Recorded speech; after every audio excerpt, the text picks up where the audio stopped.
Welcome back to the pod. Welcome back to the pod. Hey guys. Ew. You owe me a soda. Jinx.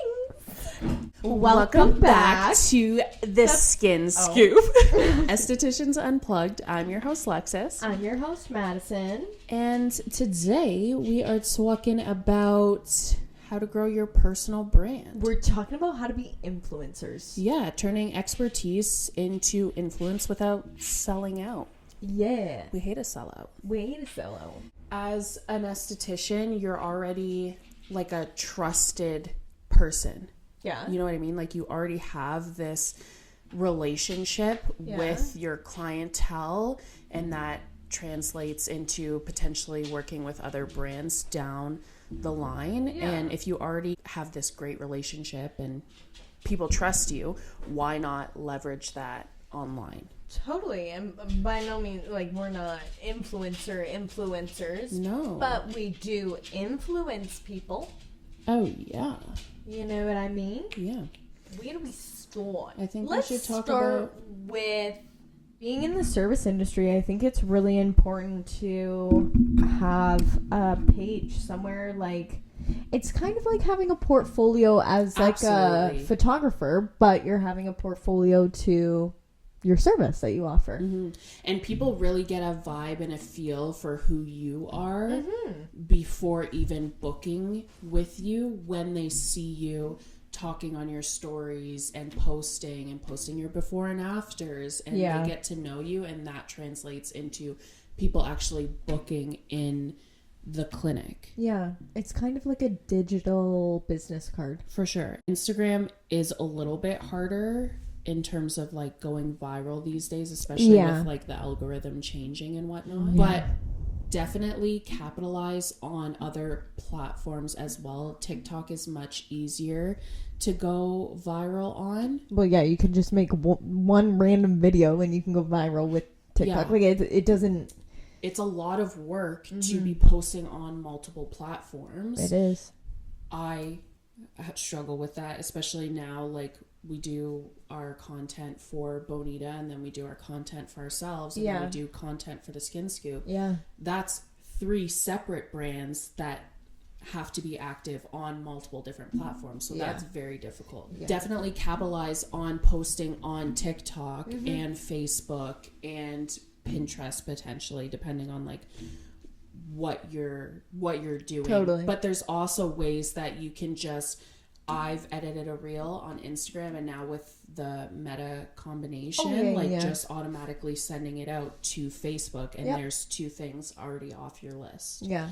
And then I usually just save the video, and then I repost it on TikTok in a different way, because TikTok and Instagram, your content, you can have the same content, but you're going to tweak it a little bit depending on where you're posting. It's a lot of work. Seriously. Yeah. So I guess we'll start with just the building blocks of building your personal brand. So definitely defining your aesthetic, voice, visuals, Totally. vibe. What's your vibe? Your vibe. Yeah, tell me your vibe. I know your vibe. I like your vibe because we have the same vibe. God. Sounded like she just had a shot of caffeine. Yeah, like dark, moody, sexy, like, calming, vibes. I like a lot of blacks. I like dark. Yeah, my Lex the Skin Tech has made a transition to still moody, but beige moody. And then I still have incorporate like the greenery, I was going to say the like, greenery. She's very planty. Yeah, that's very much That's my how vibe. we know Lex. Lex is a plant gal, which we love. We love that. And then what do you think in terms of people telling others that they should like, because this is for anybody that's going on to social media to develop their brand, not necessarily just like service industry. Yeah, totally. Not what just do you estheticians. think about people saying that you should niche down? When you think of something that you like, that's typically what you're going to be posting on social media, and that's like your niche. So you have the people that post like my in-law content, mom content, aesthetic content, day in my life, whatever. And people think that you will grow better by just niching down and sticking to one topic. What do you think about that? I think that if you want to have a niche and just be one form of content, then that's totally fine. That's up to you. That is not how I play the game, though. Mm-hmm. For my aesthetic page, it is all about me because I am my brand. Mm-hmm. And then within that, I am a medical esthetician and I also have a life. Yeah. So, like, I like to do everything that surrounds me on my aesthetic page. So, like, I'm going to be posting Miami content with Kara and I. And then you and I, we post best friend content all the time. And we may share that to the Skin Scoop, but I still add that to my professional page. Mm-hmm. Which it's kind of niche-y, I guess, because it's just like about me and life and business. There's like your niche and then there's your content pillars. Mm-hmm. I also believe that you don't necessarily need to like niche down, but I do think that you have to have like a cohesive brand, because it can be a lot. Like I could just do facials and that's all you see is just facials, me touching skin.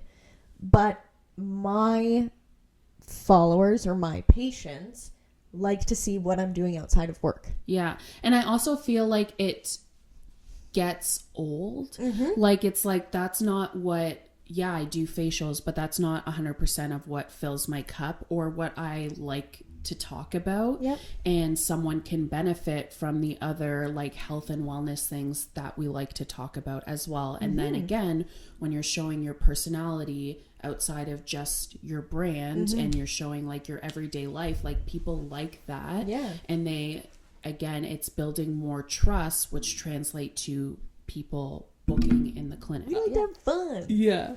I also do think though that you should, if you are in the service industry, make sure that you have that like social proof of like your before and afters, results, testimonials, things like that. That really does help because again, how many times do we have people coming into the clinic being like, you guys have the best reviews and like stuff like that. Totally. So, and then as an esthetician, we influence people, I guess I'm putting that in quotations, but I feel like we more so position ourselves as an educator rather than an influencer.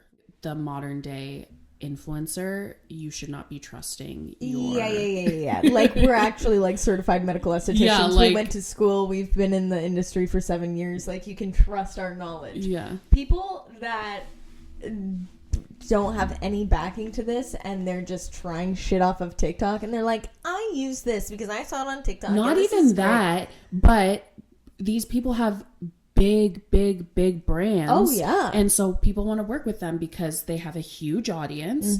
And so they kind of like sell out because they're using things that don't necessarily work or have the background, but they got a good paycheck for it. Yeah. I think that people shouldn't limit themselves in terms of posting online because a lot of people think that they don't have a big enough following to talk or say anything. Totally. But honestly, micro influencers are a big thing, and I think because they are smaller, they do have a better relationship with their audience. And I think that more consumers are starting to trust the like smaller influencers, but you got to start somewhere. I'm so also just post. Really happy that we have come out with different softwares to show you the people that buy followers. What? Yeah, you can literally like look up an Instagram account and find out if they've bought followers. Shut up. Yes. Really? Yes. Okay, like I have a full list of people in the industry that we need to look. Yeah. No, it's a thing. Yeah. I heard about a few. Really? Yeah. Who? Tell me. Oh my god. Anyways, moving on. So yeah, your content is your storefront. So honestly, even if you're only treating 20 clients a week, your content can reach thousands of people. Oh yeah, especially reels. Oh yeah. So every story, post, reel is a chance to build a bigger community, build trust with the community that you have. Instagram also launched their trial reels thing, which I've been doing quite a bit. I don't know. Do you use it? So, I just actually, anytime that I'm posting a reel, I'll repost it under trial reels as well. Okay. So, it actually sends out that reel to a completely different audience to see how it will perform, essentially. So you're reaching, because obviously with your algorithm, you see certain content, certain people see your content. Yeah. This takes that out of it. So it's pushing it to people that aren't a part of your algorithm, essentially. That's cool. So you're reaching a whole other different audience. So I've been using that a lot.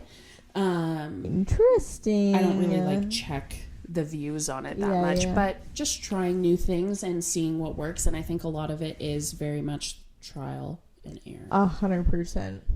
Yeah, I feel like social media is just trial and error. Yeah, and it's also a different time because it's saturated. Yeah, especially TikTok.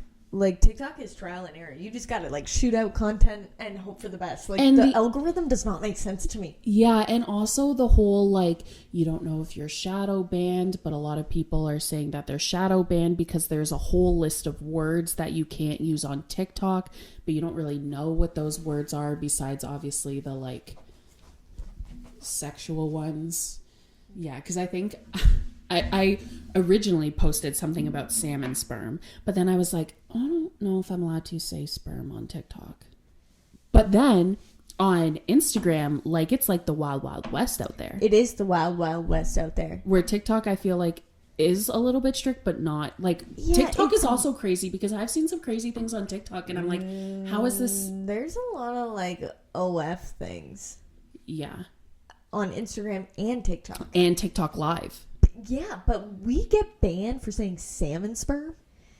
Make it make sense. I think making a plan and staying consistent is super important, and I am the worst for this. I cannot stay consistent for the life of me with social media because it drains me. Yeah. But for maybe somebody else, it will be a little bit easier. But I feel like a content calendar and staying consistent is very important. I really do love content. I love... making a carousel. I like the posting. I like putting it together, but I don't like the problems that come with editing the content. And I also have had a problem with managing multiple brands. That's my biggest thing, because it's I give 110% to one, but then one kind of lacks. So then I give 110% to the other one, and the other one kind of lacks. I need to find that balance for the two. I really just like filming. Yeah, you're really good at it. I think that's why we make a good team. If I could just film. Yeah. Me and Madison did a little meeting.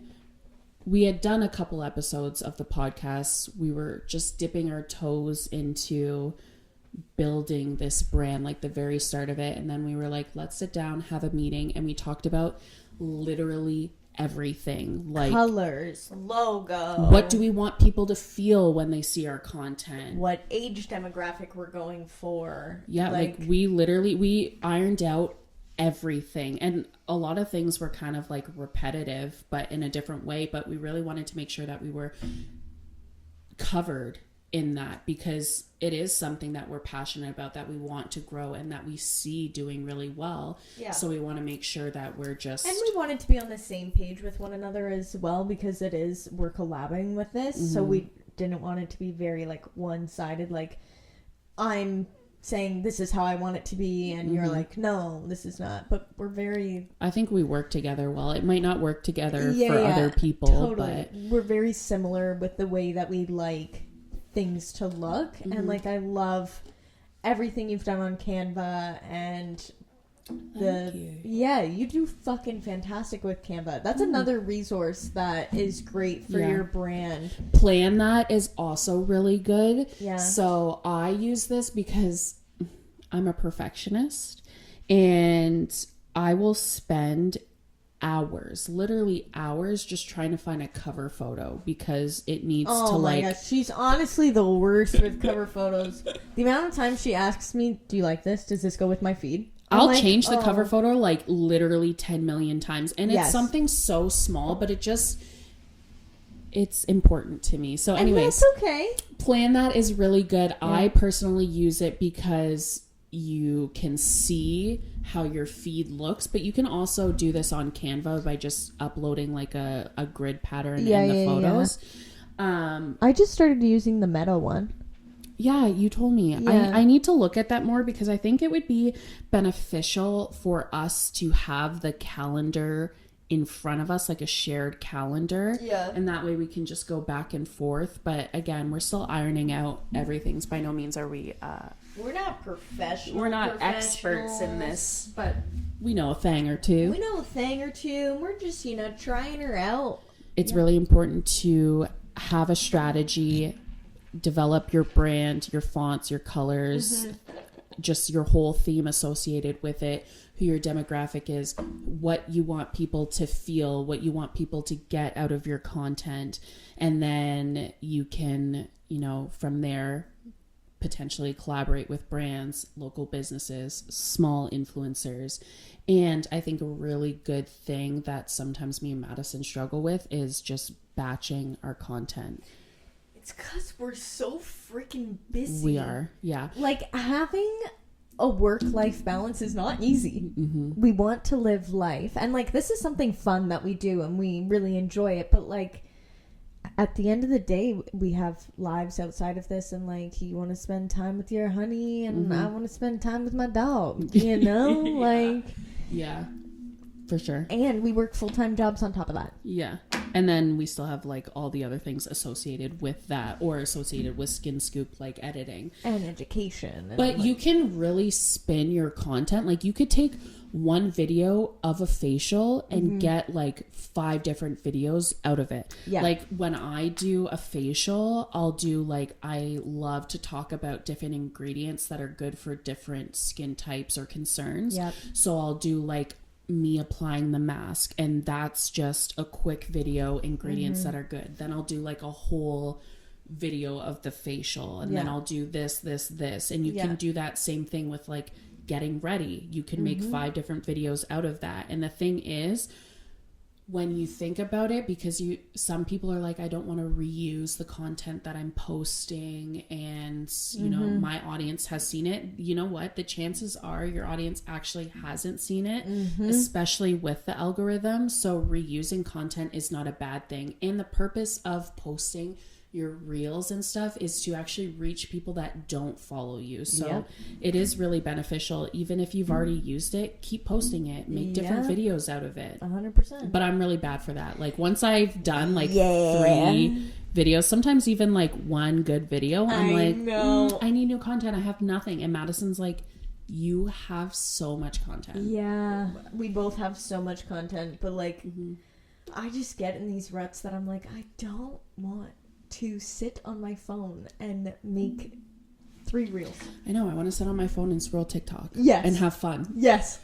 That's what I want to do. That's all I want to do. I want to watch other people's content. Yeah, exactly. I don't want to watch my own. I want to be influenced. This is why I think managers, marketing managers, or content creating people. What is it called? Social media marketer? Manager? Social media... I don't know, something like that. That person. I don't know why it's not. You just send all your content to, and you're make something for me. I need someone.